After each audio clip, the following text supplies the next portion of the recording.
الرحيم. لا إله إلا الله وحده لا شريك له، له الملك وله الحمد يحيي ويميت وهو حي لا يموت بيده الخير وهو على كل شيء قدير. سبحان الله والحمد لله ولا إله إلا الله والله أكبر ولا حول ولا قوة إلا بالله العلي العظيم. سبحان الله وبحمده عدد خلقه ورضا نفسه وزنة عرشه ومداد كلماته. سبحان الله وبحمده سبحان الله العظيم. سبحان الله وبحمده سبحان الله العظيم. نستغفر الله العظيم ونتوب إليه. الحمد لله الذي هدانا لهذا وما كنا لنهتدي لولا أن هدانا الله. الحمد لله الذي تواضع كل شيء لعظمته. الحمد لله الذي ذل كل شيء لعزته. الحمد لله الذي خضع كل شيء لملكه. ونشهد أن لا إله إلا الله وحده لا شريك له، إلها واحدا أحدا صمدا لم يتخذ صاحبة ولا ولدا ولم يكن له كفوا أحد. ونشهد أن سيدنا وحبيبنا وسندنا ومولانا محمد عبده ورسوله صلوات الله وسلامه على سيد الأولين والآخرين، إمام الأنبياء والمرسلين، قائد الغر المحجلين، سيدنا محمد وعلى آله وأصحابه وأزواجه وأتباعه أجمعين، وبارك وسلم تسليما كثيرا كثيرا كثيرا. أما بعد، فأعوذ بالله من الشيطان الرجيم. بسم الله الرحمن الرحيم. يا أيها الذين آمنوا كتب عليكم الصيام كما كتب على الذين من قبلكم لعلكم تتقون. صدق اللہ العظیم. بزرگان محترم، عزیز دوستوں، بھائیوں، گھر میں سننے والے ہمارے بزرگ، ہمارے بھائی اور ہماری مائیں بہنیں، اللہ ہم سب کو اپنے کرم سے، اپنی رحمت سے، اپنے فضل سے جو رمضان کا مبارک مہینہ عطا فرمایا ہے، اس نعمت جلیلہ کے اوپر ہم اللہ کا جتنا بھی شکر ادا کرے کم ہے. یوں سمجھ لیجیے کہ اللہ سبحانہ و تعالیٰ نے ہمارے کمزور ایمان کو قوی بنانے کے لیے اللہ سبحانہ و تعالیٰ سے جو ہمارا کنیکشن اور تعلق اور رابطہ اور نسبت یا تو کمزور ہے یا بالکل نہیں تھی یا بہت کم درجے میں تھی، بہرحال اپنے حال کے اعتبار سے اللہ سے قریب ہونے کا ہم سب کو ایک بہت گولڈن چانس اور بہت سنہرا موقع عطا فرمایا ہے. اللہ ہی جانتے ہیں کہ آئندہ رمضان ہمیں نصیب ہوگا یا نہیں ہوگا. اس لیے ہر دن ہمارے لیے بہت قیمتی ہوتا ہے کہ رمضان کا مبارک مہینہ جو اللہ نے محض اپنے فضل سے، اپنے کرم سے، اپنے رحمت سے عطا فرمایا ہے، اس کو ہم اپنی زندگی کا آخری رمضان سمجھ کر جتنا ہو سکے اللہ کے سامنے توبہ، استغفار، انابت، اللہ کے سامنے اپنے گناہوں کے اوپر ندامت اور رب ذوالجلال کو راضی کرنے والے اعمال کے اندر مشغول ہو کر ہمارا یہ رمضان گزرے، اس کی ہم اور آپ سب مل کر کوشش کریں. مسجدوں میں آتے تھے ہمارے نوجوان، ہمارے بزرگ، آج بیچارے وہ گھروں میں ہیں. ان کے دلوں کے اوپر کیا گزر رہی ہوگی اللہ ہی جانتا ہے. دلوں میں کیا تڑپ اور دلوں میں کیا مسجد سے دور ہونے کا افسوس اور حسرت ہوگی. اللہ تعالیٰ ان کو جزائے خیر عطا فرمائے اور رب ذوالجلال جلدی سے جلدی ہماری ان مسجدوں کے آباد ہونے کی شکل پیدا فرما دے کہ مسجدیں نمازیوں سے آباد ہو جائے، ذکر تلاوت کرنے والوں سے آباد ہو جائے، اور رمضان کے اندر جو رونقیں ہوتی تھی اللہ وہ رونقیں نصیب فرما دے. گھروں کے اندر بھی اب ہم اللہ کے حکم سے اور اللہ کی منشا سے گھروں میں ہیں، لیکن دوستوں بزرگوں، رمضان تو ہر جگہ رمضان ہے. مسجد میں بھی رمضان ہے، ہمارے گھروں میں بھی رمضان ہے. لہذا رمضان کا ماحول جس طرح ہم مسجدوں میں قائم کرتے تھے، رونقیں ہوتی تھی، ذکر و تلاوت سے مسجدیں آباد ہوتی تھی، اس وقت ہم اپنے گھروں کو مسجدوں کی طرح بنا کر ذکر و تلاوت سے، نمازوں سے، دعاؤں اور استغفار سے آباد کرنے کی کوشش کریں. اللہ ہمارے ہر گھر کو آباد فرما دے. ہر ایک کو اللہ تعالیٰ خوب اللہ کی طرف متوجہ ہونے کی اور اللہ سبحانہ و تعالیٰ کی اس نعمت جلیلہ، اس شہر عظیم کی ملنے کے اوپر اللہ کا احسان مان کر شکر ادا کرنے کی توفیق عطا فرمائے. اور رب ذوالجلال ہمارے لیے روزوں کو، قیام کو، تراویح کو اور دوسرے اعمال کو آسان فرما دیں اور محض اپنی ذات عالی کے لیے ان اعمال کو بنا کر اخلاص عطا فرما کر ان تمام اعمال کو اپنے فضل سے قبول فرما لیں. تو اس ماہ مبارک کے اندر خاص طور پر جو ایک فریضہ ہے، کتب علیکم الصیام یا ایھا الذین آمنوا سے اللہ نے خطاب فرمایا، اس میں تمام ایمان والے مرد ہوں عورتیں ہوں سب شامل ہیں، اور تمام ایمان والوں کو اللہ سبحانہ و تعالیٰ کا خطاب ہے کہ تم پر روزے فرض کیے گئے ہیں۔ روزہ بڑا مجاہدہ والا عمل ہے، کھانا پینے سے انسان کو بچنا پڑتا ہے، بھوک اور پیاس کی مشقت برداشت کرنا ہوتی ہے۔ الحمدللہ یہاں تو اللہ کا کرم، موسم و ویدر کے اعتبار سے ہمیں زیادہ پیاس کا احساس نہیں ہوتا، بھوک کا احساس نہیں ہوتا، ورنہ گرم ممالک جہاں گرمی کی شدت ہوتی ہے وہاں جو روزہ ہوتا ہے اور وہاں والوں کے اوپر جو پیاس کی شدت ہوتی ہے، گرمی کی وجہ سے روزہ لگتا ہے، اللہ ان سب کے لیے ہمارے لیے آسان فرمائے۔ خیر بہرحال یہاں ہو یا کہیں بھی ہو، روزہ روزہ ہے، مجاہدہ یقیناً اس میں ہوتا ہے۔ تو اللہ سبحانہ و تعالیٰ نے تسلی کے لیے فرمایا کہ دیکھو روزہ تم پر فرض کیا گیا ہے، یہ صرف تم پر نہیں بلکہ تم سے پہلے بھی جتنی امتیں گزری ہیں ان تمام کے اوپر روزے فرض کیے گئے تھے۔ البتہ کتنے تھے، کیسے تھے، اس میں ذرا فرق ہے، لیکن بہرحال نفس سے روزہ اگلی امتوں کے اوپر بھی فرض کیا گیا تھا، تم پر بھی فرض کیا گیا ہے، اور یہ روزے میں تمہارا ہی فائدہ ہے، تمہارے ہی اندر نورانیت، روحانیت، دلوں کے اندر جلا اور روشنی، نور اور انوارات پیدا ہوتے ہیں، اللہ سے قرب پیدا ہوتا ہے، اللہ کے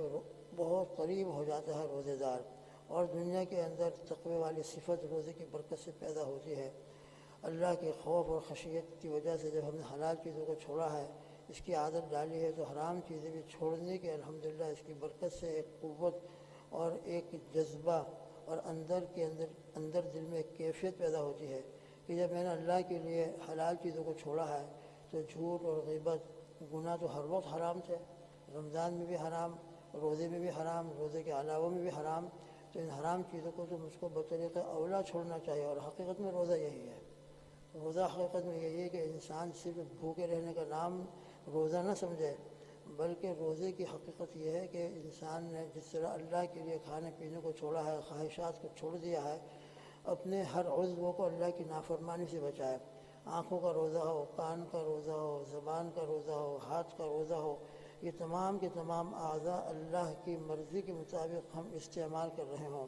اللہ کی نافرمانی کے اندر، اللہ کو ناراض کرنے والے اعمال کے اندر، گناہوں کے اندر ہمارے یہ اعضاء، زبان ہو یا آنکھ ہو یا ہمارا دوسرا کوئی عضو ہو، دل و دماغ، یہ استعمال نہ ہو رہا ہو، بلکہ ہر چیز کا روزہ ہو، اور ہر چیز کے اوپر ہم نے کنٹرول کر کے اللہ کی مرضی کے مطابق ہر عضو کو استعمال کرنے کا پورا عزم کر لیا ہو اور کر رہے ہوں، تو انشاءاللہ یہ روزہ ہے، اور اسی کی برکت سے تقویٰ نصیب ہوتا ہے۔ تو خیر بہرحال یہ روزہ بہت عظیم الشان عبادت ہے، اللہ سے قرب کا بہت عظیم الشان عمل ہے، اور رب ذوالجلال کو بہت پسند ہے، اور اس کے اوپر بڑی بڑی بشارت ہے۔ نبی کریم صلی اللہ تعالیٰ علیہ وسلم نے احادیث مبارکہ میں بیان فرمائی ہے، چنانچہ نفس سے روزہ، رمضان کا روزہ تو فرض ہے، اس کی جو فضیلت ہے وہ تو بہت اعلیٰ درجے کی ہے۔ الترغیب و ترہیب کے اندر نفس روزے کے اوپر ایک روایت کہ اس کے اوپر انسان کو کیا ملتا ہے، وہ جہنم سے کتنا دور ہو جاتا ہے اور اللہ کے کتنا قریب اور جنت کے کتنا قریب ہوتا ہے۔ ایک روایت نقل فرماتے ہیں، عن سلمة بن قیس رضی اللہ تعالی عنہ ان رسول اللہ صلی اللہ علیہ وسلم قال من صام یوما ابتغاء وجہ اللہ، کہ جو شخص روزہ رکھے ایک دن کا اللہ کو راضی کرنے کی نیت سے، اللہ ہی کے لیے رکھے، ہر عمل اللہ ہی کے لیے کرنا چاہیے، وہی عمل اللہ کے یہاں قبول ہوتا ہے جو صرف اللہ کو راضی کرنے کے لیے کیا گیا ہو، چاہے وہ چھوٹے سے چھوٹا عمل ہو، مگر اللہ کے لیے جب وہ عمل کیا جاتا ہے تو اس عمل کی قیمت اللہ کے یہاں بہت ہوتی ہے، اور حقیقت میں وہی عمل قیامت کے دن ہمارے لیے نجات کا، مغفرت کا، اللہ سے قرب کا، اجر و ثواب کا ذریعہ بنے گا۔ باقی وہ اعمال چاہے بہت بڑے سے بڑا عمل ہو، ہم نے لاکھ پاؤنڈ کس جگہ دے دیے اور اس میں ہماری نیت معاذ اللہ ریاکاری کی ہے، اپنی شہرت کی ہے، اپنی ناموری کی ہے، میرا نام ہوگا، لوگ مجھ کو سخی کہیں گے اور میرے نام کی تختی لگائی جائے اور یہ اور وہ، تو چاہے 1000 نہیں لاکھ پاؤنڈ، ملین پاؤنڈ دے دے، مگر جب اس میں صرف لوجہ اللہ اور للہیت اور اخلاص نہ ہو، بلکہ اپنی شہرت اور اپنی ناموری دنیا کا کوئی مقصد شامل حال ہو، تو پھر یہ 1000 نہیں بلکہ لاکھوں پاؤنڈ کی بھی کوئی اللہ کے یہاں قیمت نہیں۔ بڑے سے بڑا عمل ہو رہا ہو، اللہ کے یہاں اس کا کوئی اجر و ثواب نہیں، بلکہ وبال بنے گا۔ اللہ ہماری حفاظت فرمائے۔ قیامت کے دن اللہ تعالیٰ فرمائیں گے جاؤ انہیں کے پاس جن کے لیے تم نے عمل کیا تھا، سب کے سب وہاں تو محتاج ہوں گے، کوئی کیا دے سکے گا۔ اس لیے ہر عمل کے اندر ابتغاء وجہ اللہ، ایماناً واحتساباً، صرف اللہ کو راضی کرنے کی نیت، آخرت کے اجر و ثواب کی نیت، بس یہی ارادہ ہو، باقی بڑائی اور ہماری تعریف ہو جائے، لوگ ہم کو سخی کہہ دیں، حقیقت میں کیا ہماری تعریف تو اللہ کی ہے، الحمدللہ رب العالمین۔ تمام تعریفیں اور حمد کے قابل اور لائق تو صرف اللہ کی ذات ہے۔ ہمارے پاس جو کچھ بھی ہے، جو صلاحیتیں ہیں، جو مال ہے اور جو عقل و دماغ ہے وغیرہ، یہ سب اللہ کا عطا کیا ہوا ہے۔ لہذا اپنی طرف کسی چیز کو منسوخ کر کے یہ سمجھنا کہ میری وجہ سے یہ عمل ہو رہا ہے اور میں اپنی طاقت سے یہ کام کر رہا ہوں، یہ ہمارے لیے بہت بڑا نقصان کا ذریعہ ہے۔ اس لیے اللہ ہی کے لیے وہ عمل کیا جائے تو انشاءاللہ اللہ پاک، چھوٹا عمل ہو، بڑا عمل ہو، روزے کا عمل ہو، چاہے کسی بھی دن کا ہم نے روزہ رکھا ہو، رمضان کا فرض روزہ ہو یا نفل روزہ ہو، مطلقاً ایک روزے کے اوپر کیا اللہ تعالیٰ عطا فرمائیں گے اور اس کو کیا اجر و ثواب ملے گا۔ تو فرماتے ہیں باعدہ اللہ من جہنم کبعد غراب طار وهو فرخ حتی مات حرما۔ فرماتے ہیں کہ ایک روزے کی برکت سے اللہ تعالیٰ اس کو جہنم سے اتنا دور فرما دیتے ہیں، اتنا دور کر دیتے ہیں، جس کی مسافت کو ہم اگر شمار کرنا چاہے اور کاؤنٹ کرنا چاہے تو شاید ہمارے لیے ناممکن ہو جائے۔ کتنے مائل دور ہوگا اللہ بہتر جانتا ہے۔ اس کی ایک مثال دی کہ ایک کوا ہو اور اس نے اڑنا شروع کیا، اور کب اڑنا شروع کیا؟ وہ فرخ، اس حال میں اڑنا شروع کیا کہ وہ ابھی اڑنے کے قابل ہوا تھا۔ بچہ ہوتا ہے چھوٹا سا، وہ تو اڑ نہیں سکتا، لیکن دھیرے دھیرے جس طرح انسانوں کے بچے ہوتے ہیں تو دھیرے دھیرے وہ چلنا سیکھتے ہیں اور دھیرے دھیرے وہ پھر چلتے ہیں، پھر دوڑتے ہیں۔ تو اسی طرح پرندوں کے اندر، ہر جانور کے اندر یہ کیفیت ہوتی ہے۔ خیر بہرحال پرندے بھی شروع ہی میں اڑتے نہیں ہیں، جب وہ اڑنے کے قابل ہو جاتے ہیں تو اڑنا شروع کرتے ہیں۔ تو یہ کوا جو ہے اڑنے کے قابل ہوا بچپن کے اندر، اب اس نے اڑنا شروع کیا، اڑتا رہا اڑتا رہا اڑتا رہا اڑتا رہا، اور کوے کے بارے میں مشہور بھی ہے کہ اس کی عمر بہت زیادہ ہوتی ہے، اس کی عمر بہت لمبی ہوتی ہے۔ تو وہ اڑتا رہا حتی مات حرما، یہاں تک کہ وہ بوڑھا ہو کر مر گیا۔ اب بتلائیے وہ اپنی زندگی کے اندر کتنے مائل اس نے مسافت طے کی ہوگی۔ ہم چھوٹے سے پرندوں کو اپنی آنکھوں کے سامنے دیکھتے ہیں، چھوٹی سی چڑیا ہوتی ہے، کبوتر ہے، ایک منٹ کے اندر ہماری آنکھوں سے غائب ہو کر کہاں سے کہاں نکل جاتے ہیں۔ اڑنا جب شروع کرتے ہیں تو 1 منٹ 2 منٹ کے اندر وہ ہماری آنکھوں سے غائب ہو جاتے ہیں اور کہاں سے کہاں پہنچ جاتے ہیں۔ اب بتلائیے کوا جب اس نے بچپن سے اڑنا شروع کیا ہو اور اپنے موت کے زمانے تک، اور موت بھی یہ نہیں کہ اس کو جوانی کی حالت میں 1 دن اور 2 دن کے بعد اس کی موت ہو گئی ہو، بلکہ حتی مات حرما،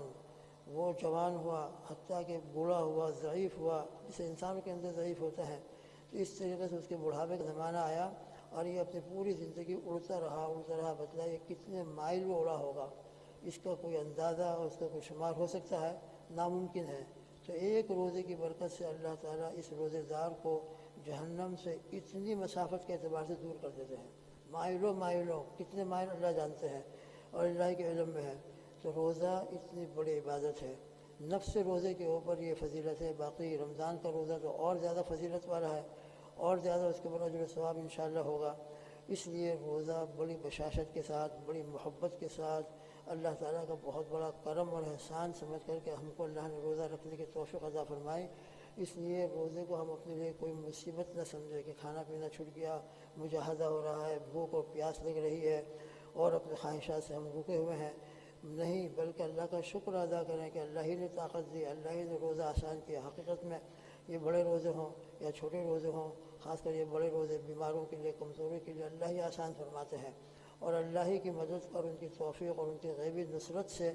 ہمارا یہ روزہ پورا ہوتا ہے۔ اور ہم نے دیکھا بھی ایسے بیچارے بیمار ڈائبٹیز کے، جن کو ڈاکٹر نے منع کیا ہو کہ تم روزہ مت رکھنا، لیکن ان کو ایک شوق ہوتا ہے کہ رمضان کا مبارک مہینہ ہو،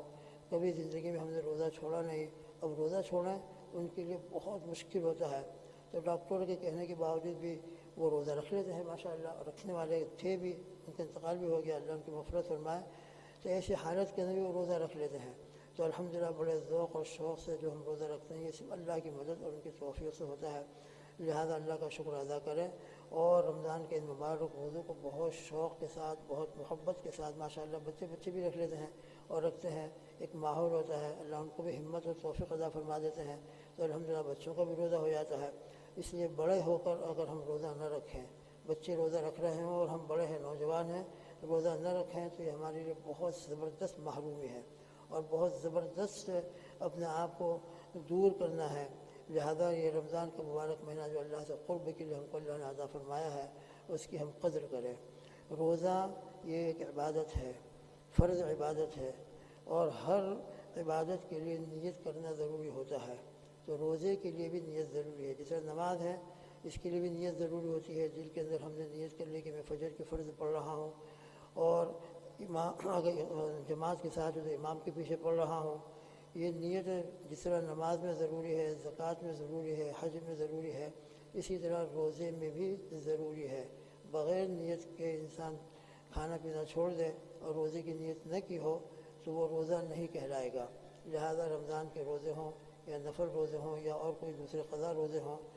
ان میں نیت کرنا ضروری ہے۔ البتہ نیتوں میں ذرا فرق ہے۔ ابھی ہمارے سامنے رمضان کے مبارک مہینے کے روزے کا تذکرہ ہے، لہذا رمضان کے روزوں کے اعتبار سے نیت انسان رات کو کرتا ہے، عام طور پر رات کو سحری سے پہلے اور سحری کے وقت میں انسان نیت کرتا ہی ہے، اور اسی لیے تو سحری کے لیے اٹھا ہے وہ کہ مجھے روزہ رکھنا ہے۔ لہذا سحری کے وقت میں ہم نے صبح صادق سے پہلے نیت کر لی کہ میں کل روزہ رکھوں گا، بس یہ نیت کافی ہے، دل کے اندر کہہ دینا اور دل کے اندر ایک نیت اور انٹینشن کو پیدا ہو جانا کافی ہے۔ باقی زبان سے بھی اگر کوئی نیت کر لے، نویت و نصوم غدا للہ تعالیٰ، کہ میں کل اللہ کے لیے روزہ رکھوں گا، بس یہ نیت بھی زبان سے کر لے تو بھی چل جائے گا۔ باقی دل کی اصل نیت ہوتی ہے، تو دل میں جو ہمارا ارادہ ہے کہ میں روزہ رکھوں گا تو انشاءاللہ یہ روزے کی نیت ہو جائے گی، اور یقیناً یہ روزے کی نیت سے ہمارا فرض روزہ ادا ہو جائے گا۔ ہم نے فرض رمضان کے روزے کی نیت کی، بہت اعلیٰ درجے کی بات ہے کہ میں رمضان کا روزہ رکھ رہا ہوں، رمضان کے روزے کے لیے سحری کے لیے اٹھا ہوں الحمدللہ،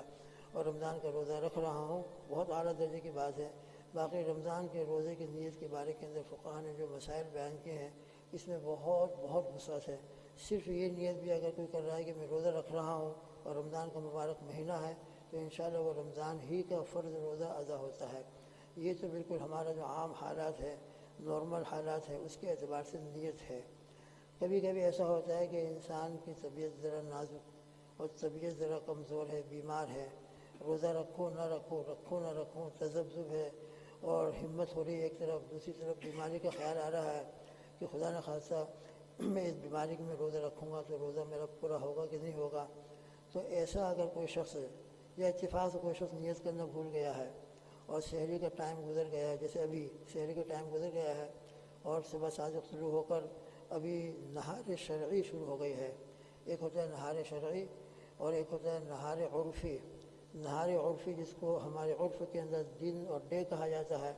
وہ تو آفتاب طلوع ہونے کے بعد شروع ہوتا ہے، سن رائز کے بعد۔ باقی نہار شرعی شرعی اعتبار سے جو دن ہے وہ صبح صادق سے شروع ہو جاتا ہے۔ جیسے ہی صبح صادق ہوئی، فجر کا ٹائم ہوا، وہاں سے یہ دن شروع ہو جاتا ہے۔ باقی عرف کے اعتبار سے آفتاب سن رائز کے بعد ہونے کے بعد شروع ہوتا ہے، تو صبح صادق ہو چکی ہے۔ اب اس کے بعد اگر کوئی روزے کی نیت کرنا چاہتا ہے تو روزے کے اندر اللہ سبحانہ وتعالیٰ نے یہ بہت بڑی گنجائش عطا فرمائی ہے، رمضان کے فرض روزوں کے اندر بھی اور نفل روزوں کے اندر بھی، کہ روزے کا ٹائم شروع ہو گیا ہے، حالانکہ عبادت کے ٹائم سے پہلے انسان کو اس عمل کی نیت کرنا چاہیے، مگر روزے کے اندر یہ گنجائش ہے کہ روزے کا ٹائم شروع ہو گیا ہے اور روزے کے ٹائم تک ہم نے نیت نہیں کی تھی، اور ٹائم شروع ہونے کے بعد جیسے ابھی اگر کوئی نیت کرنا چاہے اور اس نے ابھی تک نیت نہ کی ہو اور ابھی نیت کر رہا ہے کہ میں آج فرض روزے اور رمضان کے روزے کی نیت کرتا ہوں، تو اس کی یہ نیت بھی معتبر ہوتی ہے اور یہ نیت سے بھی اس کا روزہ صحیح ہو جاتا ہے۔ لہذا اگر کوئی بیمار آدمی ہے یا اتفاق سے روزے کی بالکل نیت کرنا بھول گیا تھا اور صبح صادق کے بعد وہ نیت کر رہا ہے تو وہ نیت بھی معتبر ہوتی ہے۔ البتہ کب تک معتبر ہوتی ہے، اس کے لیے بہت آسان طریقہ اور بہت ایزی راستہ یہ ہے کہ ہمارا صبح صادق سے لے کر آفتاب غروب ہونے تک جو ہمارا روزہ کہلاتا ہے، اور جس کے اندر ہم باقاعدہ روزے کی وجہ سے کھانے پینے سے رک جاتے ہیں، تو جس وقت سے ہمارا روزہ شروع ہوا ہے وہاں سے لے کر سن سیٹ تک، آفتاب غروب ہونے تک جتنے گھنٹے اور جتنے کلاک ہوتے ہوں، بس جتنے گھنٹے کا روزہ ہے اس کو ہم ہاف کر دیں۔ 14 گھنٹے ہیں، 18 گھنٹے ہیں، 18 گھنٹے میں سے اس کا ہاف 9 گھنٹے ہوں گے۔ 16 گھنٹے کا روزہ ہے تو اس کا ہاف جو ہے 8 گھنٹے ہوں گے۔ تو بس جتنے گھنٹے کا روزہ بنتا ہے اس کو ہم ڈیوائڈ کر دیں 2 حصوں کے اوپر، ہاف ہاف کر دیں۔ تو ہاف ٹائم گزرنے سے پہلے پہلے، جس کو ضحوہ کبریٰ کہا جاتا ہے، اس سے پہلے پہلے انسان روزے کی نیت کرنا چاہے تو کر سکتا ہے۔ البتہ ہاف ٹائم گزر چکا ہو ایک، اس کے بعد اگر وہ نیت کرے گا تو وہ نیت معتبر نہیں ہوگی۔ اتنی وسعت رمضان کے روزوں کے اندر، اور اسی طرح نفل روزوں کے اندر بھی۔ نفل روزوں کے بارے میں حضور پاک صلی اللہ علیہ وسلم کے بارے میں آتا ہے، آپ صلی اللہ علیہ وسلم فجر کی نماز کے بعد تشریف لاتے تھے اور گھروں میں پوچھتے تھے کہ کوئی کھانے کی چیز ہے۔ اگر گھر میں یہ جواب ملتا، ام المؤمنین آپ کی زوجہ محترمہ رضی اللہ تعالی عنہ نے جواب دیا کہ آج تو اللہ کے لیے ہمارے گھر میں کوئی چیز نہیں ہے، خالی ہے، بس فرماتے انا صائم۔ اسی مطلب ایسا ہوتا تھا کہ آپ صلی اللہ علیہ وسلم فجر کی نماز کے بعد تشریف لائے ہیں، اب کتنی دیر کے بعد تشریف لائے وہ اپنے اعتبار سے ہے۔ بہرحال فجر کے بعد تشریف لائے، معلوم ہے کہ گھر میں کوئی کھانے کا انتظام اور کوئی چیز کھانے کی موجود نہیں ہے، تو آپ اس وقت روزے کی نیت فرما لیتے تھے اور فرماتے کہ میرا روزہ۔ تو اس سے معلوم ہوتا ہے کہ نفل روزے میں صبح صادق کے بعد بھی انسان روزے کی نیت کر لے گا تو وہ روزہ صحیح ہو جاتا ہے۔ فرض روزہ رمضان کا، رمضان کے دنوں میں، ابھی جیسے رمضان کے دن چل رہے ہیں تو رمضان کے دنوں میں اگر کوئی صبح صادق کے بعد، آج کل کے اعتبار سے 9 بجے 10 بجے اگر کوئی نیت کر رہا ہے،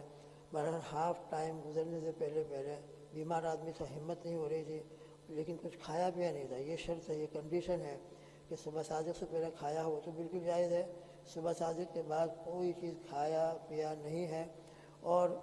یہ حالت اس کی چل رہی ہے لیکن نیت نہیں کیجیے۔ اور کیوں نہیں کیجیے کہ ہو سکتا ہے کہ میری طبیعت خراب ہو جائے اور میں روزہ نہیں رکھ سکوں گا، لہٰذا چلو میں نیت ہی نہیں کرتا ابھی، تو یہ چل سکتا ہے۔ لیکن بعد میں ہمت ہو رہی ہے، الحمدللہ طاقت آ رہی ہے اور امید ہو رہی ہے اللہ سبحانہ و تعالیٰ کے فضل سے کہ انشاءاللہ میں روزہ پورا کر لوں گا، تو کب تک وہ نیت کر سکتا ہے؟ روزے کے جتنے گھنٹے بنتے ہوں اس کے ہاف ٹائم گزرنے سے پہلے پہلے بھی اگر وہ نیت کر لے گا کہ چلو میرا روزہ، الحمدللہ طبیعت کے ذریعے اتنی طاقت معلوم ہوتی ہے کہ میں روزہ رکھ سکتا ہوں اور روزے کی میں نیت کرتا ہوں، تو اتنا ٹائم گزرنے کے بعد بھی بشرطے کہ کوئی چیز کھائی نہ ہو، کوئی دوا وغیرہ نہ لی ہو، صبح صادق سے لے کر جب تک وہ جس وقت وہ نیت کر رہا ہے اس درمیان میں کوئی چیز کھایا پیا نہ ہو وغیرہ، تو اس وقت بھی اگر وہ نیت کر لے گا تو الحمدللہ وہ نیت شریعت کے اعتبار سے معتبر ہوتی ہے اور اس کا رمضان کا روزہ ادا ہو جائے گا۔ بہرحال نیت کرنا ضروری ہے اور نیت کے بارے میں یہ ڈیٹیل ہمارے سامنے جو آئے ہیں اس کے مطابق اگر وہ نیت کرے گا یا کوئی ہماری بہن ہے وہ نیت کر لے گی تو انشاءاللہ روزہ ادا ہو جائے گا۔ اللہ پاک اپنے کرم سے ہم سب کو روزے کے جو فضائل ہیں، انوارات ہیں، روحانیت ہے، وہ عطا فرمائے، اور روزہ حقیقت میں اللہ ہم کو روزہ نصیب فرمائے کہ ہمارا زبان کا بھی روزہ ہو اور ہمارے آنکھوں کا بھی روزہ ہو، ظاہری گناہوں سے بھی بچ رہے ہوں، دل کے گناہوں سے بھی بچ رہے ہوں، اور ظاہری طور پر جو چیزیں حلال تھیں کھانا پینا وغیرہ اس سے بھی ہم بچ رہے ہوں، تو انشاءاللہ یہ روزہ ہمارے لیے بہت بہت اللہ کے قرب کا ذریعہ بنتا ہے، جنت کے قریب ہونے کا ذریعہ بنتا ہے اور جہنم سے دور ہونے کا ذریعہ بنتا ہے۔ انشاءاللہ پھر تذکرہ ہوگا۔ اللہ ہم سب کو عمل نصیب فرمائے، روزے کی حقیقت کے اعتبار سے روزے کی نورانیت و تقویٰ نصیب فرمائے، اور ہمارے روزوں کو اللہ پاک اپنے قرب کا ذریعہ بنائے اور ہمارے روزوں کو محض اپنے فضل سے آسان فرما دے، عافیت کے ساتھ، قبولیت کے ساتھ، اللہ کی غیبی نصرت کے ساتھ ہمارا روزہ، ہماری تراویح اور نماز وغیرہ ادا ہوتی رہے۔ اللہ ہماری مدد فرمائے اور قبول فرما لے۔ اللہم آمین۔ سبحان اللہ بحمدہ، سبحانک اللہم وبحمدک، ونشہد ان لا الہ الا انت، نستغفرک ونتوب الیک، وصلی اللہ تعالی علی خیر خلقہ محمد وآلہ وأصحابہ اجمعین۔ سبحان ربک رب العزة عما یصفون، وسلام علی المرسلین، والحمد للہ رب العالمین، برحمتک۔